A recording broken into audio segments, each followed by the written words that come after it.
Hello, everyone. My name is Kyle Christopholo. We're so glad that you are with us today. We are just letting some folks still stream in. We know that people are joining. So we are going to get started in just just a minute or so.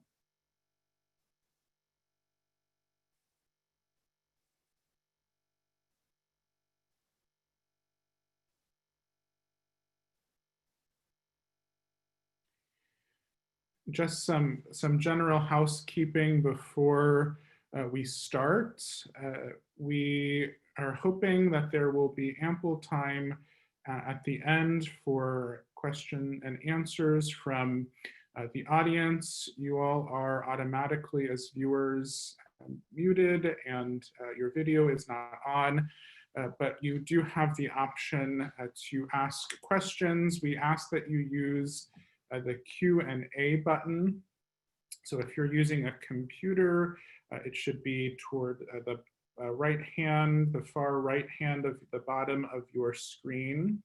So that's the Q&A function. There is also the chat function, and we ask that you use that.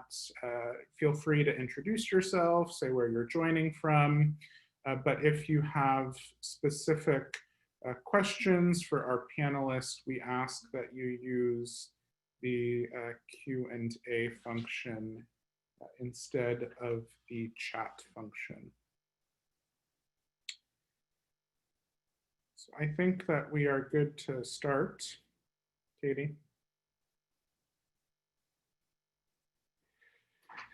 Thank you all again for being with us this morning. My name is Kyle Christopholo, and I serve as the Director of Advocacy and Government Relations at Churches for Middle East Peace. We are really honored to have with us this morning Reverend Dr. Munther Isaac and Father Jamal Hadr joining us from Palestine, and I'll introduce them in just a minute. But to start off, this webinar is the first of a two-part series that we are doing focusing on annexation as part of our Churches Against Annexation campaign. And there should be in the chat box a link to the web page version of our campaign where you can learn more about what we are doing. This is because we are imminently seeing the possibility of annexation of a significant portion of the West Bank starting as early as July 1st. Israeli Prime Minister Benjamin Netanyahu was able to form a unity government with his chief rival Benny Gantz, and it looks as if they are very going to proceed with annexation again, starting as early as July 1. So we think it's really important for Christians, for people of faith, for people that are concerned about human rights for Palestinians and Israelis to speak up. If you are here in the United States and you follow our work, our goal at Churches for Middle East Peace is to help advocate for a just and lasting end to the conflict in Israel-Palestine, to encourage US policies that will really result in human rights, equality, and justice for all in Israel-Palestine and throughout the Middle East. So we think in these now 27 or so days until July 1, we really need to be raising our voices now, learning about the implications of what annexation would mean for Palestinians and for the region, and then really trying to encourage our elected officials here in the US to oppose annexation. So I really encourage you to go to the website, Churches Against Annexation. It's again, should be in the chat link to learn more about ways that you can reach out to your elected officials. We have some social media suggestions of how you can take a picture with the campaign hashtag and tweet or Facebook at your members of Congress, but we just really hope that in this time we can show clearly that there are Christians in the US who are concerned about what's happening and use our voices in the service of peace and justice for all in Israel-Palestine. So I want to just start off by introducing our speakers. Again, we're just really grateful to have both of you with us today. I hope many of you have had the chance already to read the really powerful op-ed that they wrote in Haaretz a few weeks ago, really specifically focusing on the implications for everything that's happening right now on the Christian community in Palestine. So Reverend Dr. Munther Isaac is a Palestinian Christian pastor and theologian. He is the pastor of the Evangelical Lutheran Christmas Church in Bethlehem, and he is also the academic dean of Bethlehem Bible College and director of the highly acclaimed and influential Christ at the Checkpoint conferences. And we were, of course, looking forward to having a CMAP delegation at the conference this year, but of course, because of COVID-19 and the pandemic, it needed to be delayed, but we're really excited about those conferences and look forward to the next conference. He is the author of numerous books, including From Lands to Lands, From Eden to the Renewed Earth, a Christ-Centered Biblical Theology of the Promised Land, an Introduction to Palestinian Theology, and a commentary on the Book of Daniel in Arabic. He is also involved in many reconciliation and interfaith forums. We'll hear from him in a second, but I'm going to introduce Father Jamal first, and then I'll turn it over to you, Munther. Father Jamal is a Palestinian priest in the Latin Patriarchate of Jerusalem. After 10 years as chairperson of the Department of Religious Studies at Bethlehem University, he worked for 4 years as rector of the Latin Patriarchate Seminary. Father Hadr is currently the parish priest of the Holy Family Church in Ramallah, as well as the general director of the Latin Patriarchate Schools in Palestine, and the general secretary of the Secretariat for Christian Educational Institutions in Palestine. And he is also a member of Kairos Palestine. So Munther first, and then Jamal. We want to start by, as I mentioned earlier, your piece in Haaretz has been getting a lot of attention. It was very powerful. One of the quotes that you say that I think I would really like for you to frame our conversation and begin with, it says, "Let us be clear, implementing the Trump plan would bring catastrophic consequences for the prospects of a political solution between Israelis and Palestinians, and particularly for the fulfillment of the rights of the Palestinian people, including Palestinian Christians." So can you begin your remarks just elaborating on that, and especially now with the likelihood of annexation, how that all fits in? Yes, so good evening, everyone. I know in your time it is good morning, but for us it's 6 p.m. here in Bethlehem and in Ramallah.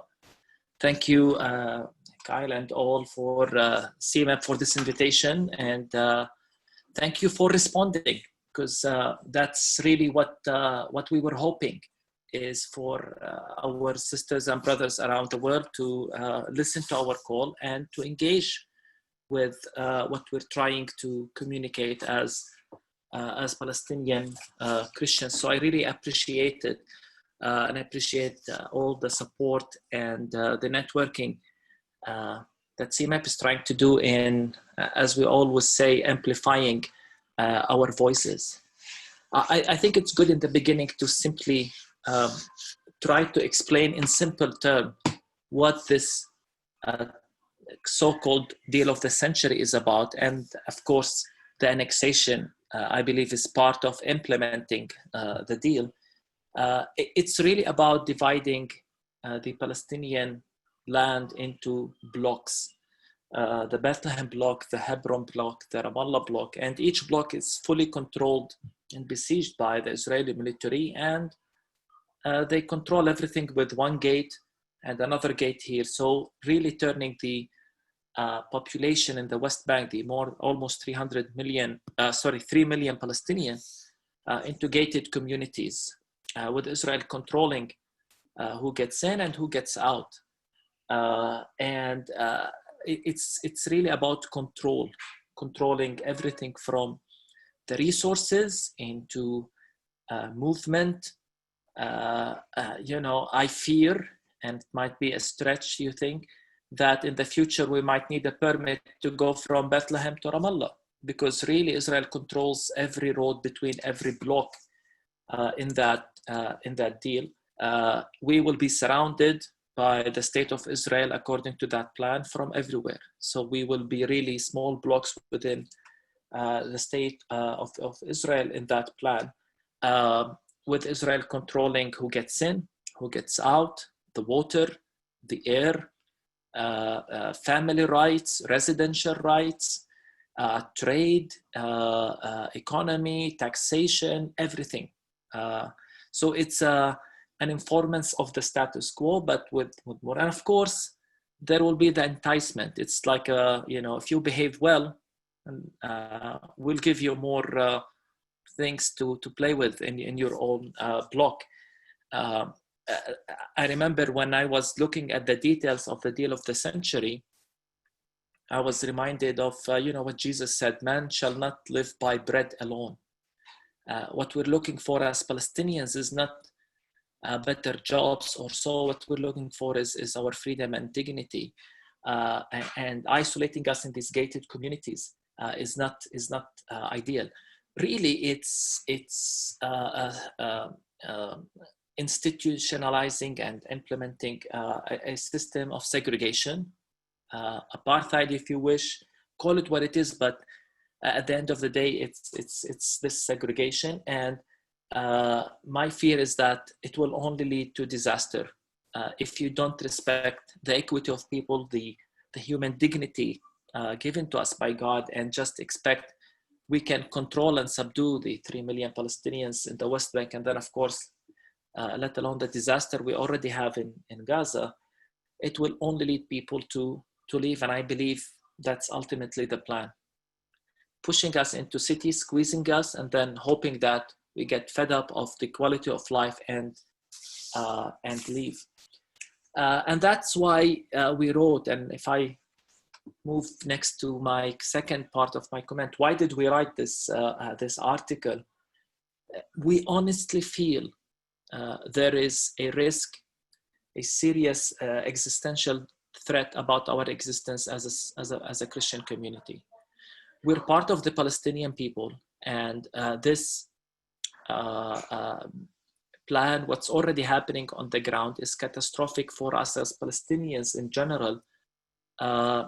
But if you look at who will be most affected by it, Bethlehem, one could argue, and Jerusalem, but speaking as a pastor in Bethlehem, is one of the areas that will suffer the most with confiscation of land and killing any opportunity for natural growth of our community, and ultimately causing people to leave. What people have to understand is that Bethlehem and Jerusalem for many, many years we were considered like a neighborhood of Jerusalem in Bethlehem. And I still remember that as a child, we used to stop in front of our house in Beit Sahur next to Bethlehem, and in 15 minutes, the bus will take us to Jerusalem. So now we've been cut off from Jerusalem, where many had jobs there, many would do business there. And now not only we're cut off from Jerusalem, we're being squeezed more and more inside. We have church members whose land is under threat now of being confiscated. And with this more and more control, we have many family members who cannot even unite with their family members because Israel would not allow their loved ones to come. And we tried to highlight that also in the article. So we thought if a pastor from Bethlehem and a priest from Ramallah would speak, maybe at least the Christian community will pay attention to this situation, especially since we felt that we were completely ignored. Our situation was ignored. It's as if it's, again, and not just sometimes I feel the land is empty, but now it's as if Palestinian Christians don't exist. And in the map, there was a mention that, and I'm sorry to simplify it in this term, Muslims who behave well will have access to pray in Jerusalem. As if Jerusalem only concerns Muslims. Of course it concerns them, but what about the Christian community? And the whole language of behaving well, it's offensive in that regard. So we wanted to say our opinion matters. And it's no secret that the majority of Christians in the West, and especially in the United States, maybe out of ignorance or out of a theological position, support this deal or think of it as good because it's good for Israel. And so how can you say that when it's harmful to us, your sisters and brothers on the ground? Whether it's the simple Christian on the pews who just have this position and maybe vote based on it, or the more of radical Christian Zionist groups, which are very aggressive, well-funded, strong in their lobbying, and of course now have a strong position in the White House with people like the Vice President and Pompeo and others. So we wanted to say, if you at least claim you're doing this from a Christian perspective, take the perspective of the Christians in Palestine. You cannot ignore our perspective.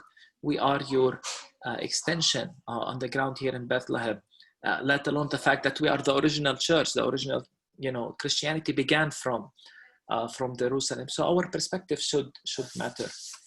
And I'll end my opening remark with this: the fact that the Israeli government is now moving on with the annexation plan is a proof that, again, the so-called deal of the century is not just a proposition. It's already being implemented. We know that because we're beginning to see a more vocal role for a while now for the Israeli military in the West Bank, not just in presence of physical presence, but in terms of communication, trying to communicate with the Palestinian people, trying to say we are now the new rulers. We're beginning to see it with the expansion of checkpoints. Again, I am relatively young, 41 years old. I still remember when the checkpoint was first put between Bethlehem and Jerusalem. So there was a time when it was not there. Then it became a small, a military car parked, and they stop every car going on the main street. And we used to sneak around and try to go to Jerusalem. Then they made this small military base, and now it's more like a terminal in an airport. It's amazing how much they invested in the security and in enlarging and of course confiscating land in the process. So we see that the plan is being implemented, and the annexation plan is the final proof that now they want to take, for example, more seriously the Jordan Valley and many land around Bethlehem and Ramallah. So we wrote to say, this is serious now, please act. And it's time, we need churches to stand with us in this time.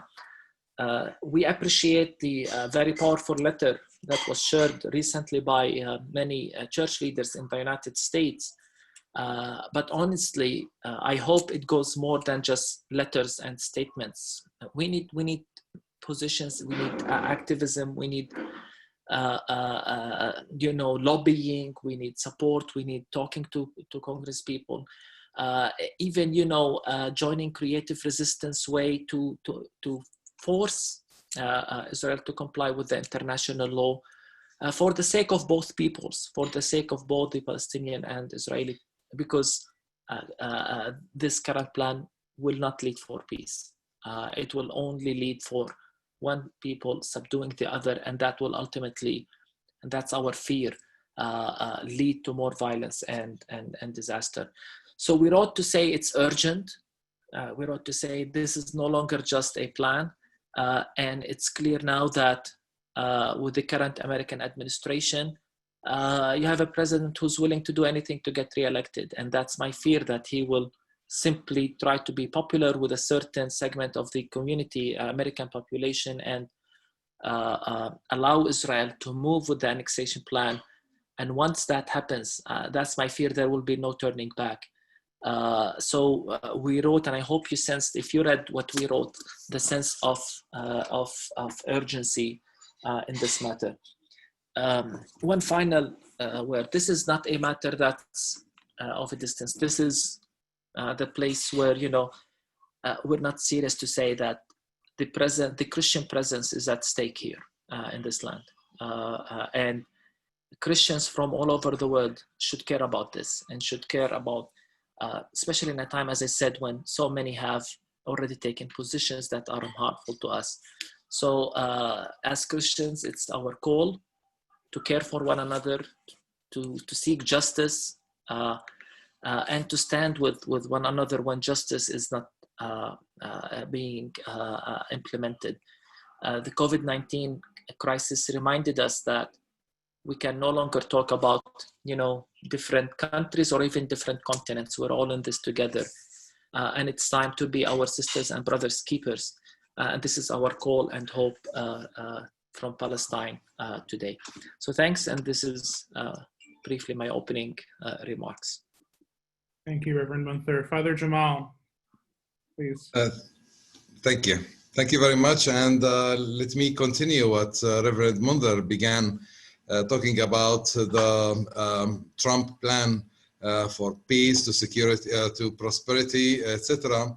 It's killing any possibility of having a just solution and have a genuine peace here in Palestine, Israel. Without the possibility for the Palestinians to live freely in their own land, there will be no peace. So this is crucial for all the Palestinians and especially for the Christians, because when we don't believe in a future of peace, many people will continue immigrating and leaving the country. Because we can live under difficult situation, but if we don't see any any future peace, so people will continue to think. And let me raise a few points of this plan. When the plan talks about a Jewish state, what does it mean? A religious state or an ethnic state? In both cases, it's very bad for peace and for the Palestinians. We have more than 1.2 million Palestinians who are citizens of the state of Israel. When we talk about a Jewish state, this will legalize discrimination against this community. And here I'm not talking about Palestinians living in Palestinian territories. I'm talking about citizens of the state. And commenting on that point, the Israeli Prime Minister said, yes, it is a Jewish state. It's not a state for all its citizens. How can we tolerate such a thing? And I believe, that this goes under all the values of, the United States, where you have all ethnicities and, all this diversity that lives together. Then for the economy, Palestinians and especially also Christians will suffer economically, as many land will be confiscated, will be part of the land annexed to Israel. And imagine that there is a law that those Palestinians, in this case Christians in the area of Bethlehem, of Ramallah even, etc., they will be considered as absent. And then the property of the land will be turned to the state of Israel. So we will lose land, our economy will be suffocated, and it's making life so difficult that people would think about leaving the country. Another point is, are we equal? Why everything is given to Israel and nothing to the Palestinians, except a continued occupation and control of the land? Are we created equal? So, and here I'm talking about two sides. As individuals, our civil rights, we don't have, we don't enjoy our regular civil rights. Just one example, if I want to go to Jerusalem, where the Latin Patriarchate is, I need a permit. Right now, I don't have a permit. Usually, I have a permit, but I have meetings on Monday and Tuesday. Will I be allowed to go? Will I have the permit to go to Jerusalem? It is as simple as this right of movement to go to holy places that is denied. And then we are talking about national rights. For the Palestinians, if they are considered as a people, they have the right to rule themselves and to decide for themselves. And in our context also, we have the rights of communities. We have the Christian community. So as Reverend Munther said, that the plan talks about Jews and Muslims. And local Christians, Palestinian Christians, are totally absent. Not only for pilgrimage to Jerusalem, but also if we see how they present Jerusalem for Jews, Christians, and Muslims. For Christians, it's a purely Western view of Jerusalem. We control the city, we lost it with the Muslims, we gained it again with the Crusades, etc., as if local Christians do not exist at all. So we are totally absent from this plan. And the risk here is to turn the conflict into a religious conflict when we talk about Jews and Muslims, even if we add Christians. So we look at the components of the inhabitants of this land as religious communities, and the conflict becomes religious. And this is very dangerous. And here I'm talking about not only the Jewish religious fundamentalism, occupying the Palestinian land, building settlements, confiscating the land with the Bible in hand. I'm talking about Christians as well, including many American Christians who believe that this is the plan of God. Those are the promises of God given to his own people. What about me? I'm part of the people of God. I'm a child of God. I was created equal. I was saved by Jesus Christ. So to talk about a political plan as the fulfillment of religious prophecies of the Bible is really very dangerous, and it distorts the image of not only of God, but of human beings as created at the image and resemblance of God. So we are all created at the image of God. We are all saved by Jesus Christ. So let us not turn religion into a fact of conflict everywhere. Now, do we have, this plan will not give us peace. I'm afraid it will give us more violence, and we don't want that. We don't want any violence. We don't want any victims in the future. We as the Palestinians, we don't ask for anything more than any other human being on this earth, to be free and to decide for my future as a people. So this is important to see the equality and the rights of the Palestinians. A just peace can be peace for everyone. When we talk about peace, prosperity, equality, etc., it's for everyone. No one is excluded. So if we exclude the Palestinians, how can we talk about peace? Of course, we were not, as Palestinians, we were not consulted with the plan. No one talked to us. And we can see, reading all the details of the plan, is that it is really disastrous for all the Palestinians, including the Christians, and Christians in a special way, because of the small number of the Christians in the Holy Land. So any economic pressure, any lack of perspective of peace in the future will affect this, this community as well.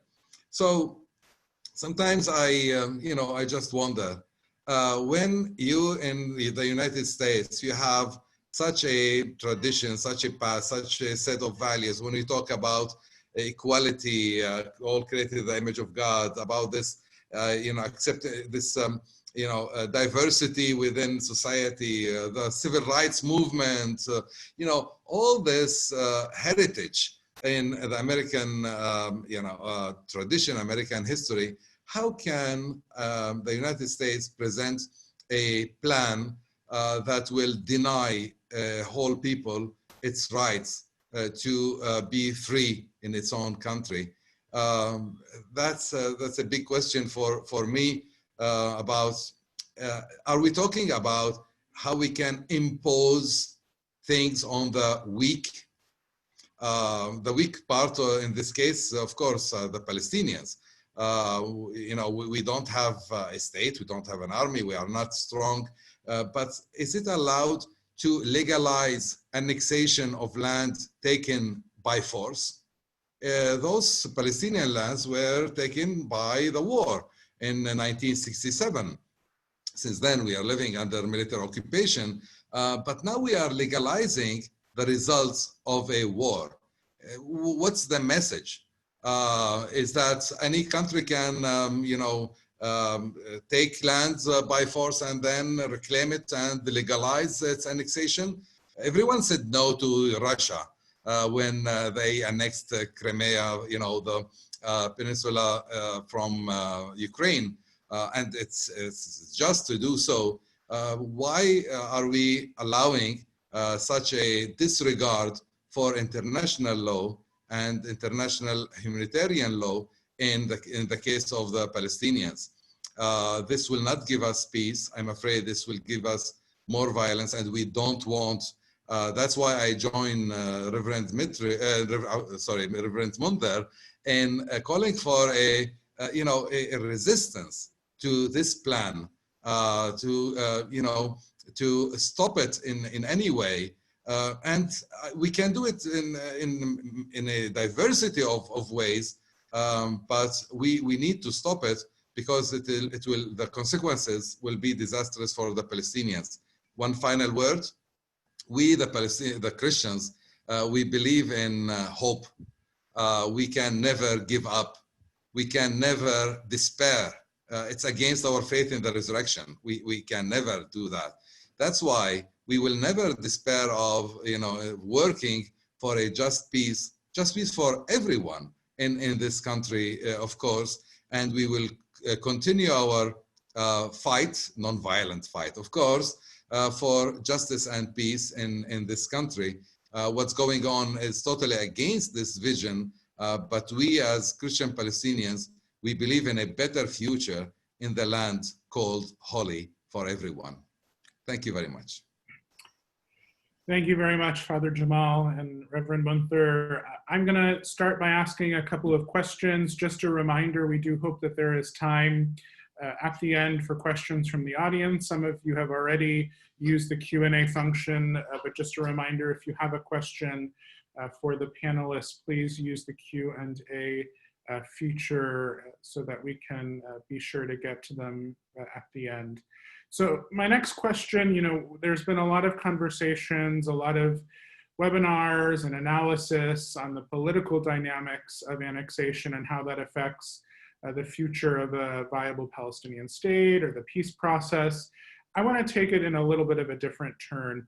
Many of the folks who are watching this webinar have been to Israel-Palestine. They've probably worshiped at Christmas Lutheran Church. They've been to Ramallah. Tell us what the impact of annexation, should it move forward, be like for everyday life and the ministry of the churches that you serve. So the congregation that you serve, Munther, the other congregations in the Evangelical Lutheran Church of the Holy Land, for the Latin Patriarchate, Jamal.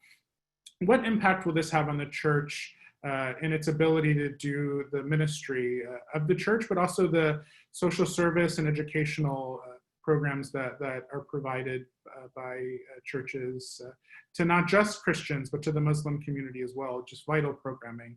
So maybe we'll start with Father Jamal. We'll give you the chance to go first this time, and then we'll move to Reverend Munther.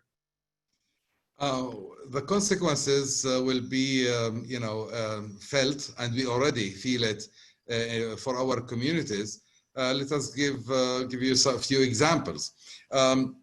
We are 20 kilometers, 15 miles from Jerusalem. And in the case of Bethlehem, it's 6 miles. The question of pilgrimages. We want our, and this is our tradition, we want our people to go to the holy places and to celebrate the special feast in the same holy places in Jerusalem. This is not, possible anymore. And we face many, many difficulties in, organizing anything. If we talk economically, we have many lands around Bethlehem that belong to Christians. And here even in Ramallah, we have some villages, Aboud, etc., where the land has been confiscated and will be confiscated and declared as part of Israel. So people will lose their land. For the Latin Patriarchate, a large piece of land in the Jordan Valley will be, divided, one in the Israeli side, one in the Palestinian side. So we live in a very small country, by the way. So we need this land and communication between our communities. And here, as director of the schools, we have schools in the region of Bethlehem and Ramallah in the north, and Zababdi, Jenin, Nablus, etc. And it's very difficult to communicate and to arrange any kind of meetings. We were planning for a general conference for our schools. We delayed it because of the COVID-19 crisis, but we faced a lot of difficulties in even inviting our teachers in Gaza to come and join us. So we are talking about the daily life. If we want to organize any kind of activity within the schools that engages few schools together, etc., which should be a simple thing to do, but we worry more about the transportation, about the possibility of getting to the places, etc., etc. So I'm talking here about the daily life. But what is more important is the economic life of Palestinians. If we don't have borders, we don't have land, everything is controlled by Israel, it will suffocate our economy, including for Christians here. And we can see the results already with a level of poverty and people who cannot develop their own businesses because of the situation here. Here are 4 examples of the daily life, or how it will affect us daily. Thank you, Reverend Munther. Yeah, I won't add much. Father Jamal spoke about just maybe a few comments that it's already difficult. I think it's important to emphasize that. It's not as if once the plan is implemented, it's going to become difficult. It's already difficult. A lot of the things like restriction of movements are already there. And that's a main point I had. Things like family reunifications, as I mentioned, would continue to be a challenge to us. It's not just that if we want to unify families, for example, a Palestinian married to an American or a Bolivian or so on would not be able to unite with their spouses. It's as simple as that. We had sometimes difficulties getting volunteers to work in our churches and Christian institutions. We tell them, come to the land as tourists. Don't tell you're coming to work in Bethlehem or volunteer in Bethlehem. They'll send you out, and it happened before. It's the fact that denying us the right to establish ourselves as a community. That's the and yes, the quality of life overall. I mean, as I said, it's already difficult. Long summer, sometimes in the summer, long weeks without water. How long can you accept, or the idea that you might have to stop in a checkpoint sometimes, and I'm not kidding, up to 4 to 5 hours just to go from Ramallah to Bethlehem. And I'm not talking about checkpoints to go from the Palestinian side to 1948 Israel land. I'm talking about movement within the Palestinian. So the biggest threat ultimately on all of this is immigration. People will be fed up with the quality of life here.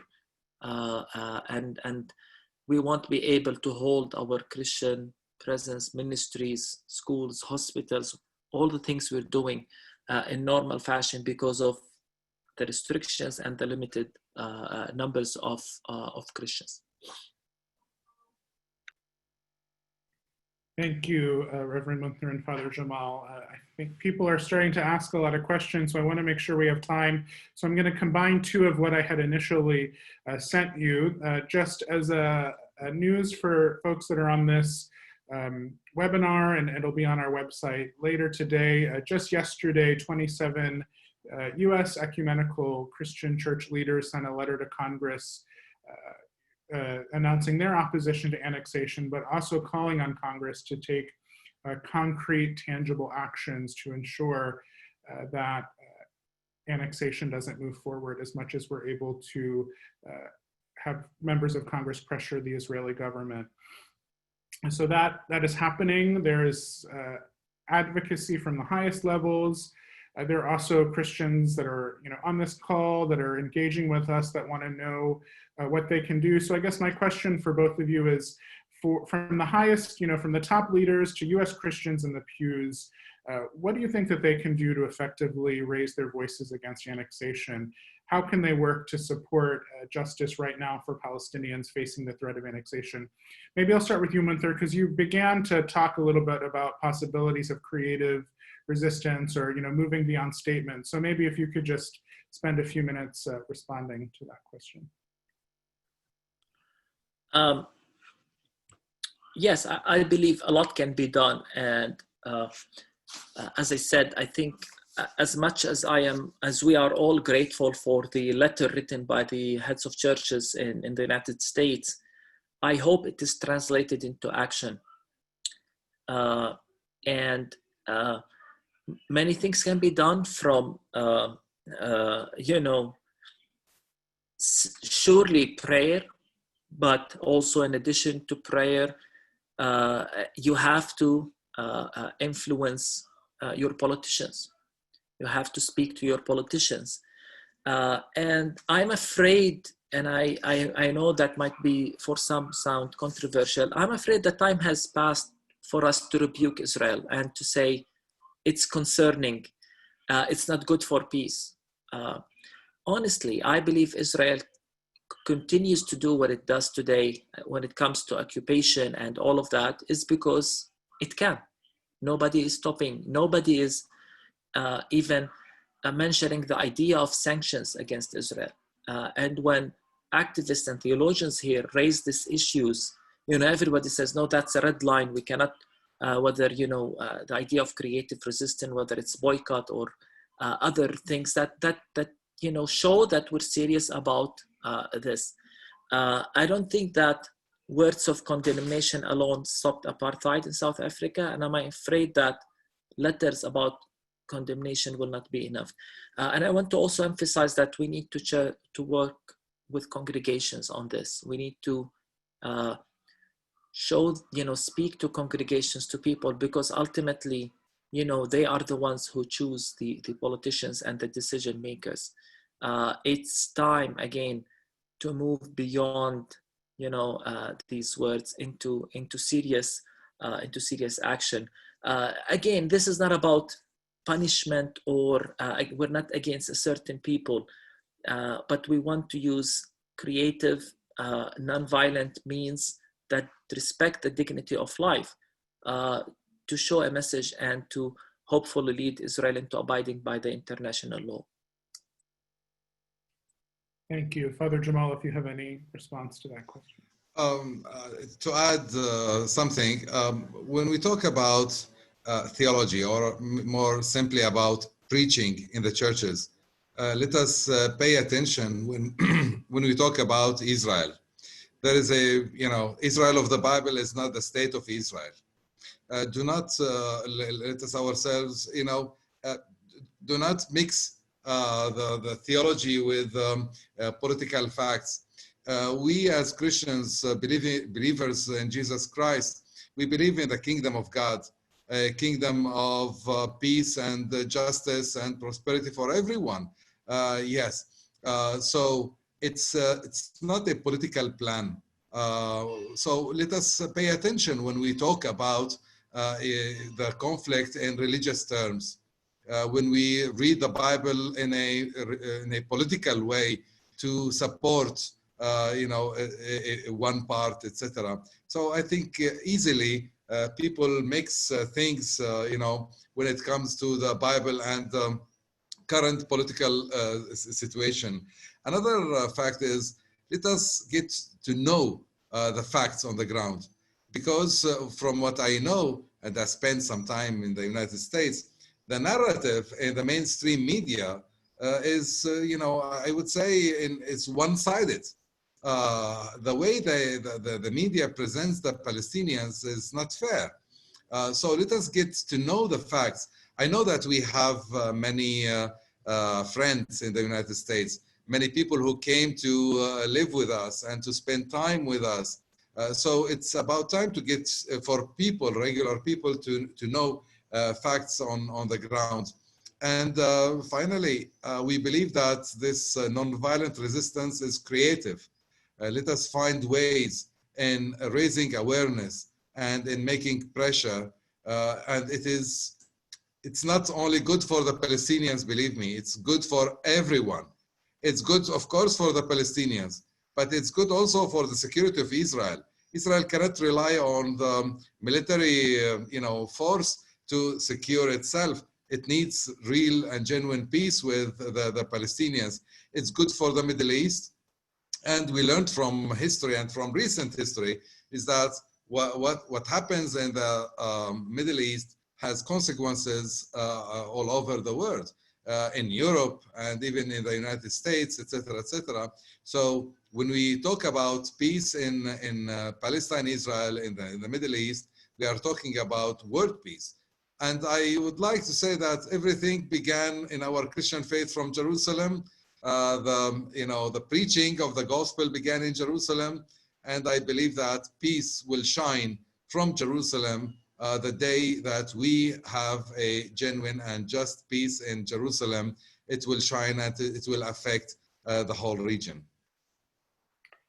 Thank you, Father Jamal. I'm going to move now to the questions. We have a number that are in the Q&A chat, so I'm going to try to bring a few together that have similar themes, and I ask, just so we can get to as many as possible, if you could be succinct in your remarks. So there are a couple of questions that have to do with, in light of annexation, and really what many Palestinians have felt over the years, over the recent years, that if there is any sort of chance for a two-state solution, surely annexation would end that. And so what are folks thinking now about how you talk about moving forward? Is it a state that's where Palestinians are trying to advocate just for their human rights, for a state or for a solution maybe that is based just on principles of human rights and equality and not focusing on two-state or one state? How does annexation change those conversations, or does it? Father Jamal? Let me just begin. We talk usually about military occupation of the Palestinian land because the Palestinian demand is to have our own state and to live peacefully side by side with Israel in our own land. So we call for the end of occupation. But can we talk about apartheid? That's a related question. I think right now we are living in a one state, as Israel controls everything. Israel, is present everywhere, and we have, one state, but with two different legal systems. One law for the Palestinians, another law for the Israelis. Even sometimes we have two road systems. There are roads inside the Palestinian territories for Israel, for Jews only. So practically, yes. Now, why don't we talk about one state? There is an increasing number of Palestinians now who believe that this will be the right solution to live equally in one state. First of all, it's a very small country. Everything is related. Families are related. Holy places are on both sides. Ecological problems, economy, etc., etc. So why don't we live in a one state? And this is a challenge. This is a challenge for everyone. So it's not up to me as a priest to talk about two states or one state. What I'm talking about is to end this injustice against the Palestinians. And then the politicians should do their part when they work together for a genuine peace.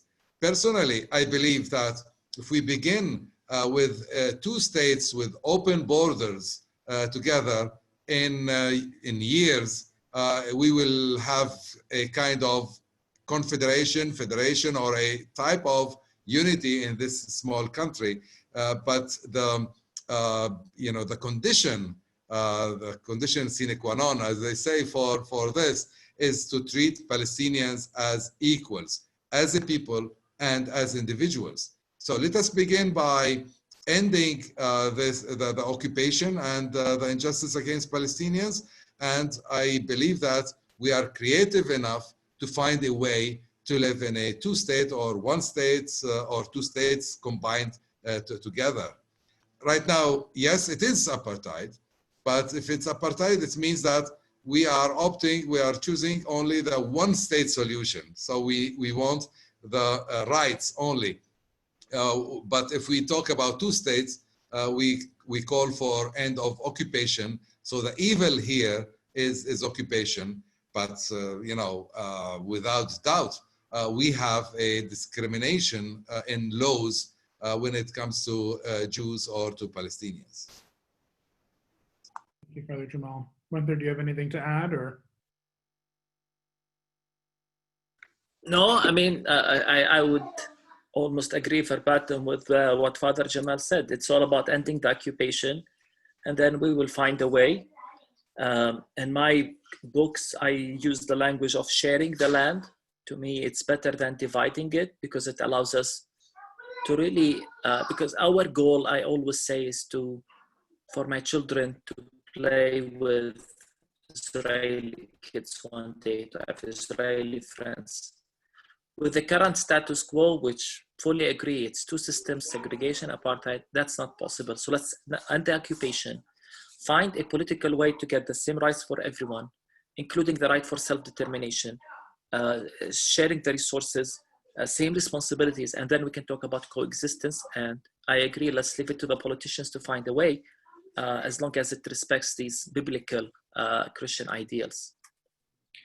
Thank you. And that's actually a very good segue there were a couple of questions talking about leaving it to the politicians of what the role sort of Palestinian Christians in engaging with the PA and sharing your concerns of how annexation would impact your community. What is the relationship like in that regard? Is there guidance that you all are giving to the Palestinian politicians? Is there anything that the PA or PLO can really do? There are some sort of questions around that. And I think Munther is saying that he wants Father Jamal to answer that. There was one person who heard that the PA could stop annexation by agreeing to further negotiation with Israel. Is that true? So sort of around the politics, if you could answer those questions. Father Jamal is the one in Ramallah, so he's more qualified to answer that. The Palestinian Authority are part of my community, my parish. Anyway, we have a very good relations with the Palestinian Authority, and they listen to us. And several times they ask us what we think about the whole situation. And we were able to influence them. For example, when we talk about non-violence, it's not purely a Christian value, of course, but we pushed, and the Palestinian Authority listened. And, they adopt this language also of non-violence. We communicate. We have, good collaboration with the Palestinian Authority. Right now, the Palestinian Authority is weakened. It's very weak, meaning that what can we do to oppose the annexation plan? Do we have the tools? For example, that's an important question for the Palestinian Authority, and I think they are weak. They are trying to communicate with the world, with the international community, to support an anti-annexation plan, etc. But we are the weak part here for the, it's an authority without authority. That's the result of the Oslo Accords with Israel. We don't have an army. We don't have, authority over the land. We cannot stop the Israeli army from going inside our cities and villages, from killing Palestinians, including, a Palestinian young man with special needs, autist, who was killed in Jerusalem a few days ago. We don't have what's required, and we are struggling with our own economy. So in few words, yes, we have good relations, and we are overrepresented, if you want, as Christians in the Palestinian Authority, the number of ministers, people working at the headquarters in the PLO, and I think that the PLO as a secular national movement represents all the Palestinians. Thank you. I'm gonna ask two questions, and then if one of you could respond to each, just so that we can try to get in as many questions as possible. So the first question, and either Father Jamal or Reverend Munther, if you'd like to respond, how much have the international church bodies been pressing against annexation? So we heard a bit about what US churches are doing, but sort of other international church bodies. And then there was the question about, have either of you engaged with or been in touch with some of the US Jewish organizations, such as J Street is mentioned in this question, who oppose annexation, and also with US Congress people like Representatives Tlaib and Omar, who also oppose annexation. So maybe Munther, we'll start with you if you can answer either of those. Let me try to answer the, maybe I'll try to talk about the first one about churches and how much churches are doing. And honestly, if I am transparent, and we've been saying this now for a while, by and large, if you take the big picture, the global church has been part of the problem when it comes to our situation, whether it's through the theology or through the non-action. Theology has been, as we all know, theology has been used to empower the occupation or to justify it, whether it's the soft Christian Zionism or the more aggressive one. And more importantly, that's what I wanted to say. There are two sides to the equation. There's when it comes to the church in the West, one side that makes statement, and the other funds settlements and fund the Israeli army. When we consider not the millions, but the billions of dollars that came from churches in the United States directly, either to the Israeli military or to settlement projects, when we consider the heavy lobbying, strong lobbying done by Christian Zionist groups in the United States, especially the fundamentalist right, and compare that with peace-loving Christians or those who are passionate for justice, it becomes depressing when you compare what's been done on one side and what's been. And again, this is not to undermine the efforts, the position, the sacrifices that many of our friends took. I know friends and churches who've lost a lot and were attacked because of standing with us. But I think that, this is the time for churches to come together, those churches who believe in a just peace that's good for all, to speak more loudly, to engage more loudly, even to engage with Christian Zionists in your own neighborhoods, in your own communities, in your own parishes. Engage, open channels of discussion. Say, we want to amplify the voices of our sisters and brothers on the ground. Share our message. So that's, sorry if I might sound a bit harsh, but that has been our impression or experience so far on the question of church engagement. Again, not to undermine the efforts of so many people, but when we see what the other side is doing, I'm so angry whenever I think of the billions of dollars that goes from churches to settlement projects. It breaks my heart. So that's for the church's side. Thanks. And maybe just in 1 minute, Jamal, if you could answer the other question, and then we'll have to wrap it up, unfortunately. Yeah, we have contacts with Jewish communities in the United States, with the Arab community, etc.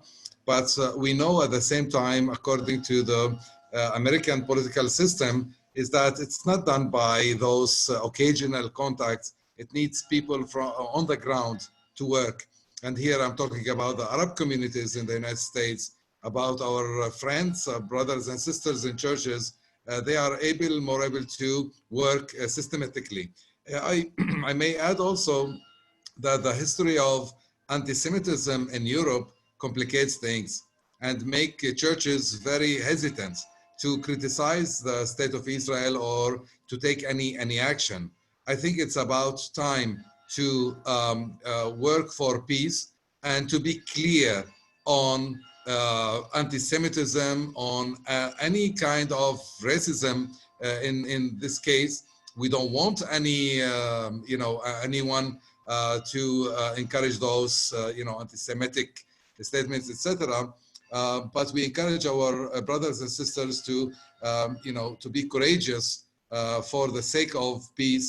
And let me repeat it again: peace, justice for everyone, to include everyone, and we cannot exclude anyone from peace in Palestine and Israel.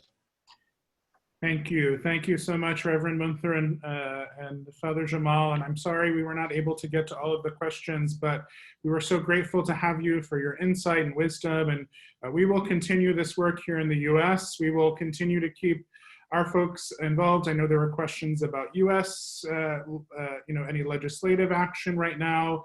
There are none, but we are working and hoping that there will be some related to opposing annexation, and we will keep you all aware. And again, we just thank you for your time, and we look forward to continuing the conversation. This will be available. It was live streamed on Facebook. We'll also have it up and send it to those who have registered, so you can get a copy of this. But again, thank you so much, Father Jamal and Reverend Munther, and we look forward to being in conversation again soon. Thank you all, and I hope that you all have a good rest of your day.